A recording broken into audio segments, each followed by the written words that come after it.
The envelope was thicker than it needed to be, cream-colored, certified mail. Return address, Lakewood Shores Homeowners Association. I hadn't even finished restoring the east wing of the mansion when it arrived. Inside was a formal demand letter. Bold print. Outstanding HOA balance, 48,322.17 unpaid dues dating back to 1974. The house was built in 1938. I bought it in 2023. And somehow, I owed nearly $50,000? I actually laughed, out loud, because I assumed it was a mistake. It wasn't. Let me rewind. The property sat on the far north edge of Lakewood Shores, a private community developed in the early 1970s around a beautiful natural lake. The mansion, however, predated the HOA entirely. It was a 3-story stone lakefront estate with collapsing balconies, ivy crawling through cracked brick, and a dock half sunken into the water. Most buyers avoided it. Too much work, too much history, too many unknowns. That's exactly why I bought it. When I toured the property, the realtor gave me a warning. Technically, it's near Lakewood Shores, but it's not inside the main subdivision plat. That phrase mattered. Not inside the main subdivision plat. I hired a title company. Full search. No HOA lien recorded. No covenant references attached to the deed. Clean transfer. The seller was an elderly man whose family had owned it since the 1940s. He said something interesting during closing. They tried to include us back in the 70s. My father refused. Tried to include us. Refused. I made a mental note of that. The first 6 months were brutal. Roof replacement, foundation reinforcement, dock reconstruction, landscaping overhaul. Neighbors drove by constantly, slowly, curiously. Lakewood Shores was pristine, uniform mailboxes, approved shutters, identical lawn standards. My mansion looked like a historic revival project dropped in the middle of controlled suburbia. And that's when the HOA president showed up, Karen Dempsey. Perfect posture, clipboard in hand, smile that didn't reach her eyes. "We're so excited to see the property revitalized," she said. I nodded politely. "It's a lot of work." She glanced toward the driveway. "You'll want to submit architectural approvals." "For what?" I asked. "Exterior modifications."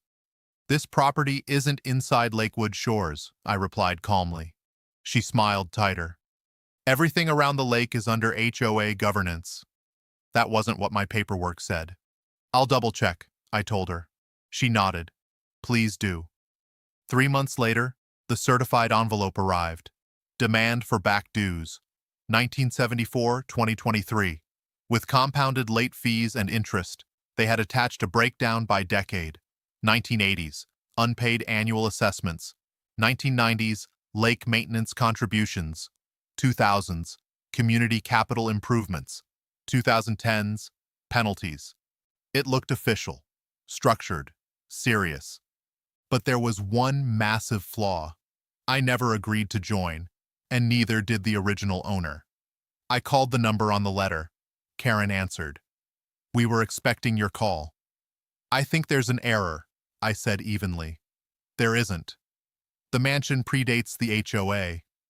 "Yes, and it was never annexed into the subdivision." She paused. "All lakefront properties benefit from HOA amenities." "That's not the same as membership." Her voice hardened. "The association voted in 1974 to include all surrounding parcels. Was the deed amended?" Silence. "That's irrelevant." "No, it wasn't. It was everything." That night, I pulled county records. 1974 subdivision plat, covenants filed for Lakewood Shores, Phase 1. My parcel number? Not listed. No recorded amendment adding it later. No signed covenant from prior owner. Just a 1974 board meeting note referencing intent to incorporate surrounding lake estates. Intent, not execution. Intent doesn't bind property. Recorded covenants do. A week later, another letter arrived. This one more aggressive. Failure to remit payment within 30 days may result in lien placement and foreclosure proceedings. Foreclosure. Overdues I never agreed to? Now it wasn't funny. Now it was serious. Because HOA liens, even questionable ones, can cloud title. And I had just invested nearly $300,000 into restoration. They were trying to pressure me into paying quietly. Most people would, especially after seeing 48,322.17 in bold font. But I don't respond to intimidation. I respond to documentation. Meanwhile, whispers spread through Lakewood shores. He's refusing to pay dues. He thinks he's above the HOA. He's using the lake without contributing. That last one was interesting. The lake wasn't man-made by the HOA. It was natural, and my property had lake access long before the HOA existed. But perception matters in controlled communities. Karen had framed it as fairness. Everyone pays. Why shouldn't he? Because I'm not in it. That detail was conveniently missing from her narrative. I hired a land use attorney, not to sue, to verify. Within 2 weeks, he confirmed what I already suspected. There is no recorded covenant binding your parcel to Lakewood Shores HOA. Clean, clear, legally separate. He sent a formal response letter, professional, firm, demanding proof of recorded annexation. Karen didn't respond immediately. Instead, she escalated publicly. At the next HOA meeting, she announced, "The mansion owner has refused to contribute dues owed since 1974. That statement would change everything, because it wasn't just wrong, it was provably wrong. And accusing someone publicly of owing $48,000 without legal basis? That crosses a line. I had restored the mansion's foundation, but I was about to expose something far more unstable, the foundation of the HOA's authority. And Karen had no idea how thin it really was. When I walked into the county records office that Monday morning, I already knew one thing. If the HOA was right, I was ruined. But if they were wrong, I was about to expose something much bigger than old unpaid dues. The clerk, a soft-spoken woman named Denise, slid the microfilm folder across the counter. "You're looking for records from the mid-70s?" she asked. "Specifically 1974, I said. She gave me a look. "Most people aren't chasing paperwork that old unless it's a divorce or a murder." "Feels like both," I muttered. The mansion had originally been built in 1969 by a steel magnate named Harold Whitcomb. Back then, the neighborhood wasn't even technically an HOA. It was a private development trust. The HOA, as it exists today, wasn't formally incorporated until 1981. That's when something clicked. If the HOA didn't legally exist until 1981, how could dues from 1974 be owed to it? I spent 3 hours digging through scanned covenants, amendments, and incorporation filings, and then I found it. A 1973 neighborhood maintenance agreement. Not an HOA, not a corporation, just a voluntary association. No mandatory dues clause, no line authority, no enforcement language. Just a suggestion that homeowners contribute equitably to shared landscaping upkeep. Voluntary, which meant the 1974 dues weren't legally binding. And if they weren't legally binding, they couldn't compound, which meant the $48,392 demand was built on vapor. But I didn't celebrate yet, because there was something else. When the association formally became an HOA in 1981, they recorded new covenants, conditions, and restrictions. Those CC&Rs clearly outlined mandatory dues, lien authority, interest penalties, enforcement rights. But here's the key. They applied to properties currently subject to recorded covenants. I pulled the original parcel map. My mansion lot was not listed. It sat just outside the original plat boundary, close enough to feel included, but legally separate. That explained something I'd noticed during closing. There was no HOA rider in my purchase contract, no estoppel letter, no active lien, which meant either the HOA never believed my property was officially subject to dues, or they only decided it was subject once they saw the restoration. And I had a strong feeling I knew which one it was. Before I bought the place, it was an eyesore. Peeling paint, broken dock, overgrown lawn. No one from the HOA cared. No letters, No enforcement notices, no violation warnings. The moment scaffolding went up and contractors rolled in, the HOA suddenly remembered decades of unpaid dues. Coincidence? I don't believe in those, especially not in neighborhoods run by people like Margaret. I drafted a formal letter to the HOA board. Professional, polite, precise. I outlined, the 1973 agreement was voluntary. The HOA didn't exist as a corporation until 1981. My parcel was not included in the original recorded plat. No mandatory covenant had ever been recorded against my lot. I requested documentation proving a recorded lien, a signed covenant binding my parcel, legal authority to enforce pre-incorporation dues. I sent it certified mail. 3 days later, Margaret showed up at my gate. Not with paperwork, with attitude. She stood outside the wrought iron entrance like she owned it. "You're making this unnecessarily difficult," she said. "No," I replied calmly. "I'm asking for proof. The community expects cooperation. I expect documentation." Her lips tightened. "Every owner has paid their share. Show me where mine agreed to." She stepped closer to the gate. "You bought into this neighborhood." "No," I said evenly. "I bought a parcel adjacent to your HOA." She blinked, then laughed. "That's not how it works." "It is exactly how it works." The tension was thick enough to slice. Then she said something that told me everything. "If you don't resolve this privately, the board will escalate." There it was, a threat, but the wrong kind, because escalation requires leverage, and I was starting to suspect they didn't have any.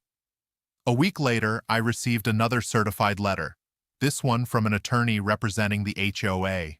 The letter claimed, "Implied covenant through historical participation. Equitable obligation due to community benefit. Common use of shared amenities." That last one made me laugh. What shared amenities? The mansion had its own dock, its own lake frontage, its own utilities. I didn't use the HOA clubhouse, didn't access their tennis courts, didn't drive on their internal private roads. In fact, I entered through a separate county-maintained drive. So what benefit was I supposedly receiving? Landscaping at the neighborhood entrance sign? I hadn't driven through it once. The attorney's letter leaned heavily on something called implied servitude. But implied isn't recorded, and real property law doesn't operate on implication. It operates on recording statutes, which meant one thing. If they couldn't show it filed against my deed, they didn't have it. I called the title company that handled my purchase. The underwriter pulled the file. There was no active HOA lien at time of closing. No unpaid balance listed, no outstanding covenant violation. If dues had been owed since 1974, why hadn't they been disclosed during sale? Simple answer, because legally, they weren't enforceable. The title officer said something telling. If there had been a valid lien, we would have had to clear it before issuing title insurance. Which meant, if the HOA tried to file one now, they'd be fighting not just me, but a title insurance company with deeper pockets than theirs. That changed the chessboard. Word spread quickly. The restoration was nearly complete. The mansion glowed at sunset again. People walking their dogs slowed to stare. One evening, a man named Carl approached while I was checking the dock. "I heard about the dues thing," he said quietly. "Yeah? They tried something similar with my neighbor in the 90s. I turned. "What happened?" "They backed down when he asked for recorded proof." "That was interesting." "So this isn't new." Carl shook his head. "They tend to push until someone pushes back." And that's when I realized something bigger. This wasn't about 1974 dues. It was about control. If they let me stand outside the system, it weakened their authority. Because then other homeowners might ask questions. Questions about where money goes. Questions about past decisions. Questions about Margaret's leadership. And HOAs survive on one thing: the appearance of absolute authority. Through public records, I accessed HOA annual financial summaries. Buried in a 1998 report was a line item: outstanding historical receivables, uncollected. Amount $3,200, not $48,000, which meant the debt figure had grown after incorporation, through interest stacking. But if the base amount wasn't legally collectible, neither was the interest. It was like charging compound interest on imaginary money. And that's when I made a decision. If they escalated, I wouldn't just defend, I'd countersue. For wrongful lien attempt, for slander of title, for harassment, because threatening to cloud someone's property record over a fabricated obligation? That's serious territory. Margaret invited me to discuss resolution at the monthly HOA meeting. I went, not because I intended to negotiate, but because I wanted to watch. The clubhouse was packed. Apparently, my mansion restoration had become local entertainment. Margaret opened with, "We're here to resolve an outstanding financial matter affecting community integrity." Community integrity. That was rich. When it was my turn, I didn't argue. I projected documents on the screen. 1973 voluntary agreement, 1981 incorporation papers, original plat map, excluding my parcel. Silence filled the room. Then I asked one question. Can anyone here show me a recorded covenant binding my property to this HOA? No one spoke. Margaret's attorney shifted uncomfortably. A woman in the back whispered, "Wait, is his house not technically in the HOA?" That whisper spread like wildfire, and for the first time, Margaret looked unsure. A homeowner raised her hand. If his parcel isn't legally subject, why are we spending association funds on this? More murmurs. Margaret tried to shut it down. This is a closed legal matter. But it wasn't anymore. Because once homeowners realize board funds are being used on questionable enforcement, things get dangerous. Not for me. For them. The meeting adjourned without resolution, but the power dynamic had shifted, and Margaret knew it. Because as I walked out, she said something under her breath. This isn't over. Maybe not. But it wasn't about to go the way she expected either. 3 weeks after the board meeting, they did it. A notice of intent to lien arrived by certified mail, stamped, signed, official-looking. It claimed I had refused to satisfy long-standing community obligations, and that unless payment arrangements were made within 15 days, the HOA would record a lien against my property. They were gambling, and it was a dangerous gamble. Because filing a lien without enforceable authority isn't just aggressive, it's legally reckless. Instead of calling Margaret, I called my title insurance company. Within an hour, their legal department requested copies of the notice. By the next morning, I received a response from their counsel. Short, direct, calmly lethal. If a lien is recorded absent recorded covenant authority, we will pursue immediate action for slander of title. That phrase matters. Slander of title means knowingly placing a false claim against someone's property record, damaging its marketability. It's not a slap-on-the-wrist issue. It can involve serious financial penalties. And suddenly, this wasn't just me versus the HOA. This was a corporate underwriter with legal resources stepping into the ring. The HOA had picked the wrong fight. 2 days later, the notice of intent quietly paused. Not withdrawn, not rescinded. Paused. Margaret didn't show up at my gate anymore. Instead, an email circulated to homeowners. The board is evaluating historical covenant ambiguities concerning adjacent parcels. Ambiguities. Interesting word choice, because ambiguity implies confusion. But the documents weren't confusing. They were clear. My parcel had never been annexed into the HOA, and annexation requires consent, which had never occurred. So I started asking a different question. Why resurrect 1974 dues now? Why not 5 years ago? 10? 20? The answer came from an unlikely source. Carl. He knocked on my door one evening holding a folded copy of the HOA's latest budget proposal. You might want to see this. The association was planning a massive clubhouse renovation. Estimated cost, $1.2 million. Special assessment per homeowner, $8,400. The vote had narrowly failed the first time. Margaret needed more revenue, and my restored mansion was now the highest value property bordering the community. If she could fold me in as a dues-paying member, especially with back charges, it would boost reserves, strengthen the renovation vote, send a message about board authority. It wasn't about fairness, it was about funding and power. After the board meeting fiasco, several homeowners began talking privately. They were uncomfortable, not with me, with the board's tactics. One couple approached me at the lake. "We didn't know your house wasn't technically in the HOA," the wife admitted. "Neither did they," I said. But now they did. And they were spending money anyway. Within 2 weeks, a petition began circulating to demand a formal legal opinion disclosed to all members, a vote on litigation expenditures, transparency on the 1974 dues calculation. Signatures stacked up quickly. Because once homeowners sense financial risk tied to board ego, loyalty evaporates. Under pressure, the HOA's attorney finally issued a formal opinion, and it wasn't what Margaret wanted. It concluded, the 1973 agreement was voluntary. No recorded covenant bound my parcel. Retroactive dues prior to 1981 incorporation were unenforceable. Annexation would require my written consent.